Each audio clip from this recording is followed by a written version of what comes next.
Hello. Hi, Kimberly.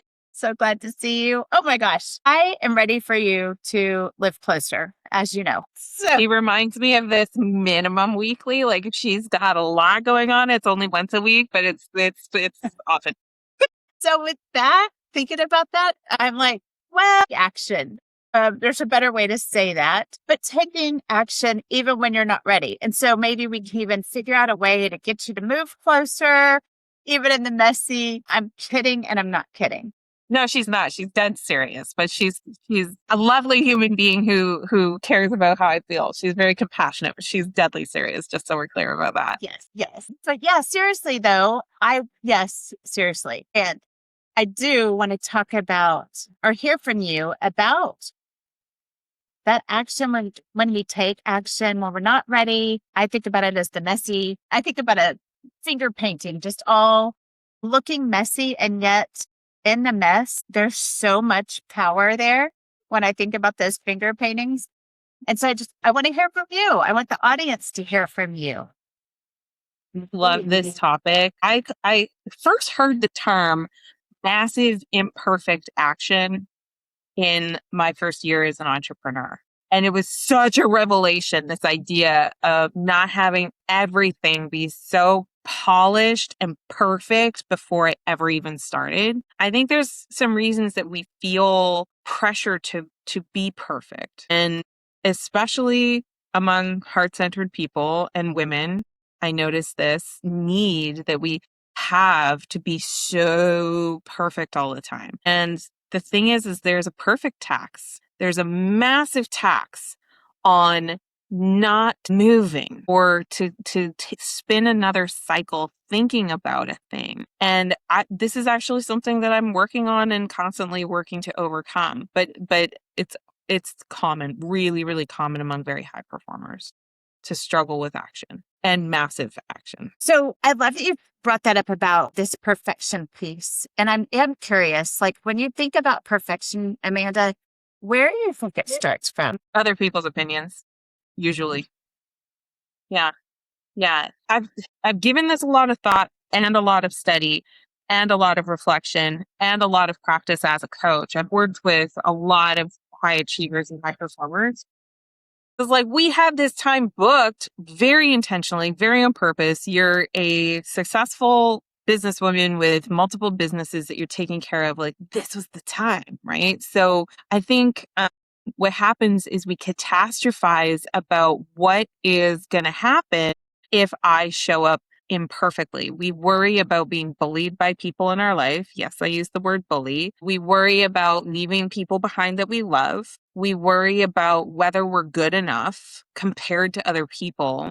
And I mean, I could get right back up onto my soapbox about like the misuse of social media, how we use that to further reinforce narrative in our own mind about what is ideal. And so as a perfectionist myself, I have experienced the reward of excellence. So I know what it's like to get the high marks. I know what it's like to earn the spot that other people couldn't get. And like, that's not coming from a place of braggadocious. That's just when you are rewarded achievement on a few things, that can be almost addictive to get to that place and to be the best. But it's so interesting because what is best? I remember as a kid, I've always been a bit of a nerd. You know, I like books. I like words. I like math. I love a spreadsheet. Get me a good spreadsheet any day. And that's always been. And I remember the first time I really got teased as a kid at school was because I used such big words. And I thought the words were fascinating. I thought the vocabulary was interesting. I was a early reader and I got lost in the fantasy of books and I just loved it. Loved it, loved it, loved it. And I also loved being able to understand what the adults around me were saying. But that was not perfect in the eyes of my peers. My peers wanted me to speak with the same words that they would choose so that they could understand what I was saying. I think they were worried I was saying things that they couldn't understand and that it was maybe not good, like good intent behind it. And so then it results in teasing. And I know I'm like picking it apart a little bit, but perfectionism, I think it actually comes from a really authentic place of wanting to belong, but also there's so many ways to belong. And so if you want to belong really, really badly, you'll tend to try to contort or conform to what that standard is of whatever population you're wanting to be a part of. Yeah. So I think that's where it comes from. I think it's a social drive. Good. And then also I think about perfection coming from, as we're kids, we're often corrected all the time. And what I'd say to a lot of people is stop over correcting your children because it does lead into that perfection piece. And so I love this whole idea, and the phrase you said, imperfect action. And that can be scary, especially Big time.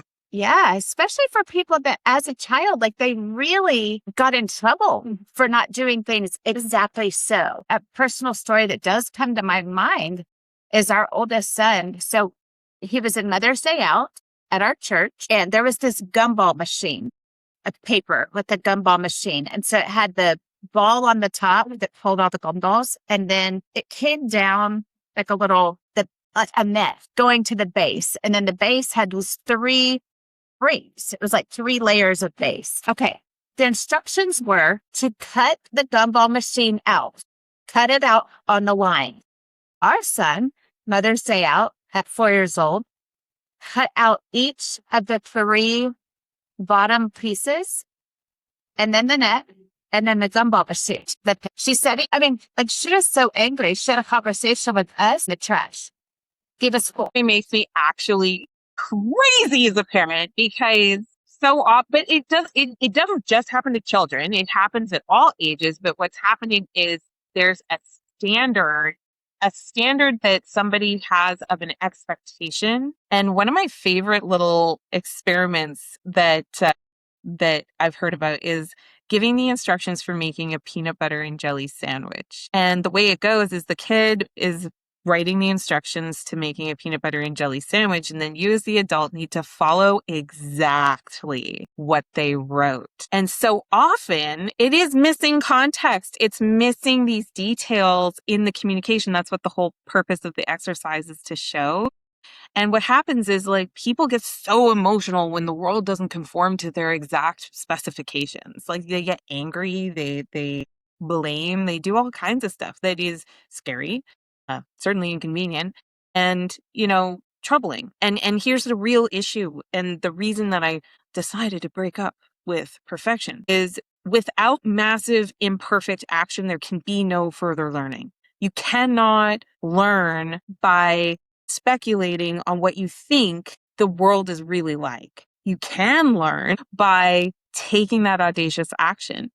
I grew up as a figure skater and I didn't learn to do jumps and spins on the very first day. The first thing we learned was to fall and how to fall safely. And the reason that was so important is like when you're hurtling your body through the air and doing all kinds of contortions, you're going to fall down. Like that is an absolute certainty that you will. And I remember there was this one element as a figure skater, the axle. So it's different than all the other jumps because all the other jumps, you have a transfer of momentum when you're going backwards, like you're backwards on your edge. With the axle, you start on a forward edge. And I remember first being introduced to the axle and I'd learned all the other jumps relatively quickly. And I went to go do the axle and that was a big fat nope. Like it was not happening. And I fell on my butt a lot over and over.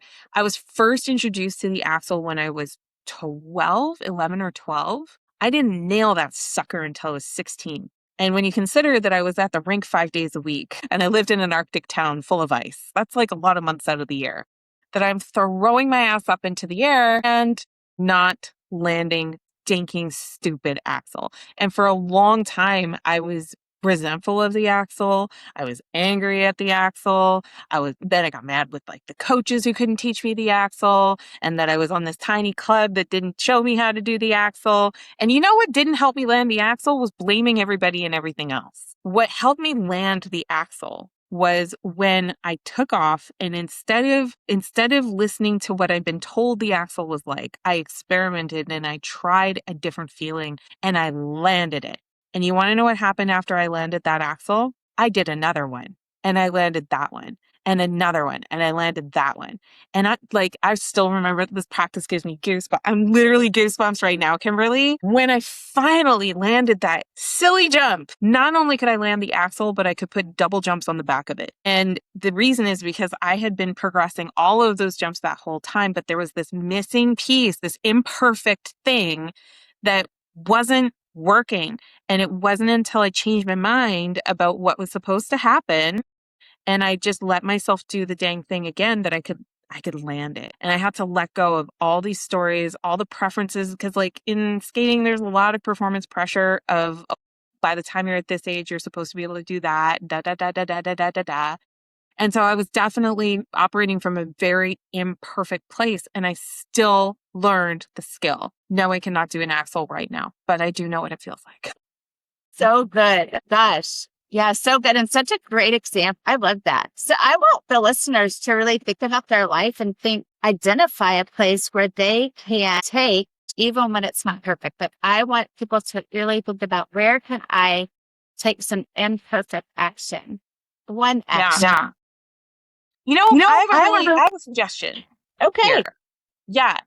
If you're very first learning to do massive imperfect action, I can talk to you about how your mindset about how perfect you are is probably pretty far off anyway. But I think in terms of developing the muscle of imperfect action, I would really strongly suggest failing in private first. So great place to fail in private is your kitchen. Learn to cook for real, for real.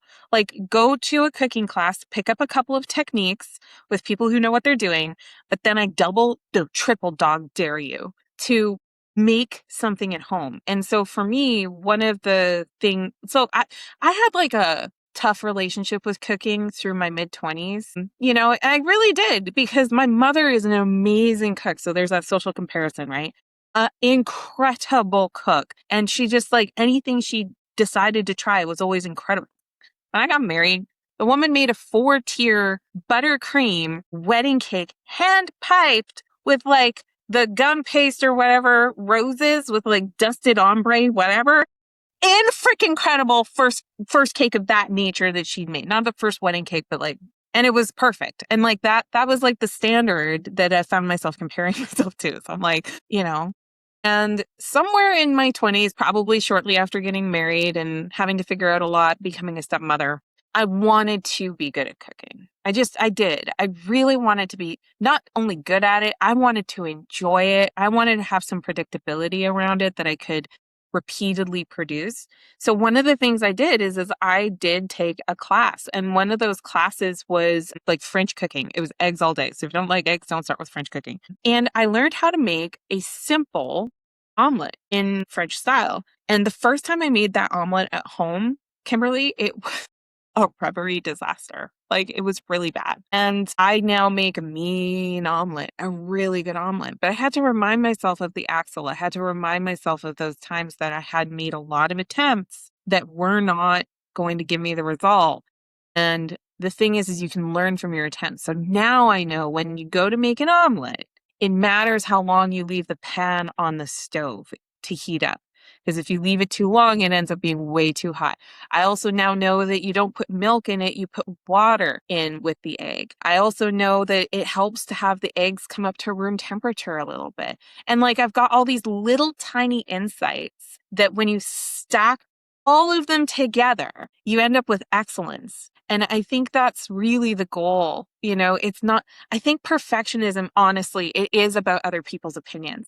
It's what other people think of you and whether they accept you or reject you. And I somewhere made up my mind. I don't give a toot about perfection. I want excellence. And here's the big difference. To achieve excellence requires obsession. And yeah, I obsessed about omelets, pancakes too. I make great pancakes. But I went through 50 recipes for pancakes. And when I tell people that, they're like, get a mix. And I'm like, yeah, but a mix isn't excellent, Right. Yes.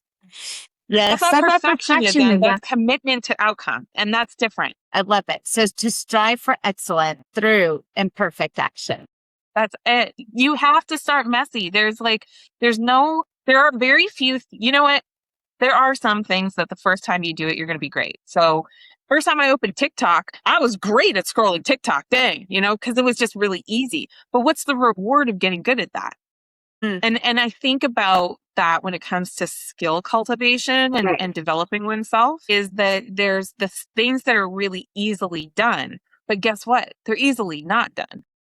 And the reward and the benefit of doing those things is also not as sweet. So I think massive imperfect action, a massive willingness to release your attachment to other people's perceptions of how come you're doing this, and how come you'd waste time with 50 different pancake recipes? Are you crazy? Maybe that's possible. I'm just saying that tendency towards obsession does help in a lot of different domains and areas where people feel very intimidated. I've built excellence, and this is not to brag, but it was built on the back of a desire.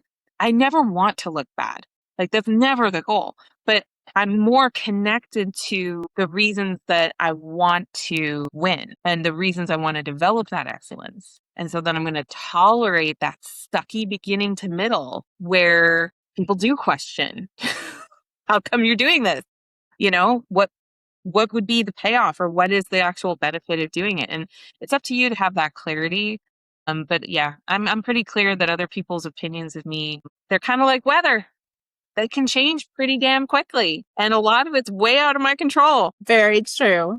Oh my gosh. Yes, yes, yes. Okay. So everybody is going to take imperfect action. Yeah. Learn from it. That's the whole thing. Any other takeaways that you hope people are walking away with today? Feel that permission to start where you stand. I think that atomic habits are overrated, right? So a lot of times when we're afraid of other people's opinions, we make very small moves that are so far beneath your current capability because you are worried about being seen to fail big. So I do think that there is a place for starting small-ish. Just please don't stay there, because that's what people do is they hear like, oh, it can take very little effort and very little risk, and it's gonna, little things make a big impact. I'm like, yeah, but you know what? Big things make a big impact too. So if you're wanting to make a material change, like, maybe you're starting a business, or maybe you're making that career change, or you're finally going to have a hot marriage and you've never had a hot marriage before, right? You kind of want to do it with your hubby. Well, that's probably going to take more than small adjustments. That's probably going to take big ass risk. And if you're willing to take those risks, here's the thing that I'll tell you. Very few risks that you're contemplating taking are going to be fatal or final. Like, if you're listening to something like this, then there's a very good chance that your consideration of the path is the thing that is probably holding you back the most. Like, just take the step. Just start. Yeah. And take a bigger leap than you think is necessary, because you can always pull back. But I think so many people start so pulled back that there's very little progress, and then you get very little reward, and then you don't stick with the things. You don't develop that excellence. Sure. Yeah. Absolutely. So good. Yeah. Good stuff. Do something, dang it. Okay, do something. Start. Yes. Yeah. Start. And you are going to stumble. It's okay. It's the human experience. Yes, it is. And we learned that when we learned to walk. Stumbling was part of it. Absolutely. Stumbling, stuttering, all of the things start with the uncertainty, right? And I mean, I just wish more people would break up with the certainty of their familiar past, and I wish they would give themselves the permission to risk an amazing future. That's what I wish. Me too. Me too. And one way I know for sure, this just popped into my head, and I don't even talk about it that often, but one way to give yourself permission for that risk taking that could lead to such an incredible future is a clarity call with the Live Life Fully coach. Yeah, absolutely. Absolutely. And you know what? I just realized that I squirreled your whole thing about moving. I led us gently away from that path. Yeah. But for real, talking about a move, we have lived in the same location for very good reasons for about 15 years. And those reasons just went off to college. So we still have kiddos here, And they are correspondence learners, which means that we have this enormous amount of flexibility right now. Right. And I think that can be one of the biggest stallouts for massive imperfect action is when you have so many possibilities and options. It is so tempting. And this has been me and on this subject of like, I'll think about it later. I'll work up my options later. And something that I know is true is that, okay, accountability here. I must get my Dreamer with a spreadsheet mugs made. Like this has to happen. I'm doing it today. Today is the day. Finally, this is the day we are doing this. Dreamer with a spreadsheet. The reason I love a good spreadsheet is you can put all the lines of all your assumptions about what you think something's going to cost or what your different options are. And you can duplicate that same tab that's laying out whatever scenario you're looking at, whether it's like business or home or anything. Girl, I have a spreadsheet for Thanksgiving dinner, right? So like literally you can map out any scenario, but there's just something really magical about putting the possibility on paper. So if you're not a spreadsheet person, you can totally do it on like actual paper. Just try the spreadsheet. It's so much fun when you get the math in there. But what it's also doing is it's modeling possible futures. Right. So something that I can do with regard to the whole moving thing is I could have, like, I do have some initial ideas of possibilities of like what it could look like. And I think that perfection piece is thinking you have to have the entire answer completely laid out in advance. True. And that you have to pick the right one always, which is not true. Right. Not true. So starting how people typically think. It is because we fall in love with the familiar. And I mean, like I have lived where I've lived for 15 years. And when I start thinking about moving, which is going to happen one way or another at some point, my brain immediately goes to what's my husband going to think? What's the kids going to think? What's the family's going to think? What's Kimberly going to think? What's the people going to think if I pick the thing they didn't want me to pick? Right. Or, and the brain immediately goes challenge. And like that can be very exhausting. But if you push the paper thing, push it in a spreadsheet, it starts to replicate actual action. So if you're really on the verge of massive action, but you're like, and you're at this big crossroads and there's so many options that even me suggesting putting it into paper or something like that, you're like, I can't. Yes, of course we can. We can create some possibilities. And when you start seeing possibilities on paper, things start to surface. We talked about this in another episode around courage, that when you see the options laid out, it starts to just start to pull ahead in your intuition. That's right. And then, you can start testing ideas. We could plan, for example, some trips this year that are just intentional about like, what could it be like? Trips. Right. I love that. Yeah. And because when you get it out of your head and you externalize it onto paper or onto a spreadsheet, you're able to see more clearly because sometimes our thoughts get all jumbled up and in the way. Exactly, because you're serving so many different values and those people whose opinions that you value, it's because you value the people. Like we're supposed to do that. But the question is like, are you doing that to the detriment of making the progress that you were meant to make? Okay, so you're going to create the spreadsheet today. And my mug. I've been threatening to make this mug forever. And I always have a mug on my desk. So I'm like, you need to say Dreamer with a spreadsheet. I have it all visual. This must happen. Okay. Well, I can't wait to see it and to see the mug. So good. Awesome, Amanda. Thank you for joining us today on Candid Coach Conversations. And I hope you'll come back soon and share some more of your insight and wisdom with all of us. Yes. Absolutely. Thanks for having me. Absolutely. And for everyone listening, remember to live life fully and enjoy every moment. We'll see you soon.